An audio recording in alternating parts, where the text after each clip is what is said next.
Peddireddy PA ముని తుకారాం అత్యంత సన్నిహిత అనుచరుడైన వంకారెడ్డి మాధవారెడ్డిలు revenue విభాగం సీనియర్ అసిస్టెంట్ గౌతమ్ తేజ్ను పురికొల్పి ఫైళ్లకు నిప్పంటించినట్లు దర్యాప్తులో తేలింది.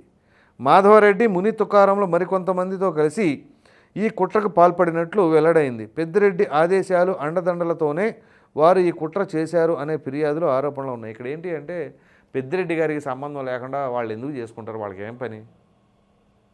పెద్దిరెడ్డి గారికి సంబంధం ఉంది కాబట్టి వాళ్ళ ఆదేశాలు ఉన్నాయి కాబట్టి వాళ్ళు ఈ రకంగా చేస్తున్నారు. ఈ కేసులో ఇప్పటికే అరెస్ట్ అయిన గౌతమ్ తేజ అంటే ఎవరైతే ప్రభుత్వ అధికారులు ఉన్నారో చూసారా, రిమాండ్ రిపోర్ట్లో పలు చోట్ల పెద్దిరెడ్డి రామచంద్రారెడ్డి గారి పేరుందట. ఈ కేసులో 4వ నిందితుడైన A4 ముని తుకారాం ఈ ఘటన జరిగిన వెంటనే అంటే గత ఏడాది జూలైలో 21న ఈ ఘటన చోటు చేసుకుంది. వెంటనే అమెరికా వెళ్ళిపోయాడంట అన్నయ్య.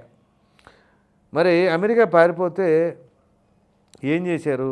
7 నెలలు అవుతున్నా మన సిఐడి అధికారులు మాత్రం అతను వెనక్కి తెప్పించలేకపోయారు. ఎందుకంటే అమెరికా అంటే అసలు దానికి ఎక్కడ ట్రాన్స్పోర్టేషన్ ఏముండదు, ఫ్లైట్ ఉండదు, ఏముండదు, వెళ్ళలేము. అమెరికాని వెళ్ళాలంటే మధ్యలో రాక్షసులు వాళ్ళందరూ దెయ్యాలు ఇవన్నీ ఉంటాయి అన్నమాట. ఆ కోటలోకి వెళ్ళలేరు. అట్లా ఈ ముని తుకారాంని అమెరికా నుంచి తెప్పించలేకపోయింది సిఐడి.